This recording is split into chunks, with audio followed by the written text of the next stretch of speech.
Hi friends, I am Tilak. You're watching Tech Made Be Unique, and today we're going to see how to cut a music into two pieces on the kinemaster on your mobile. And if you're new to this channel, make sure to click on subscribe and below. We just quickly move on to the video. So how to cut or split audio on the audio or sound or music on the kinemaster? It's simple. So I'm just going to add a music. So I just clicking on this plus symbol, just added a music here, and I just need to cut this portion from here.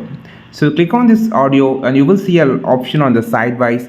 Just swipe down and just swipe to the bottom section. You will see an option called trim or split. Click this. So here you will see an option called split. Click on this so the portion will be splitted, and I just want to split this also. Just clicking on the split, you can just now click on the audio that you just didn't need it and click on delete option. And now you can just move the long press it and just move the audio to the front portion. So if you just need to trim this, just select it, scroll down, click on the trim or split option, or just click on the split option. If you want to cut or split it, click on the split option, and now the audio has been cutted and you can just delete it. So this is how you just cut or split the audio on the kinemaster. I think this video helped you a lot. Like this video, share this video, subscribe this channel.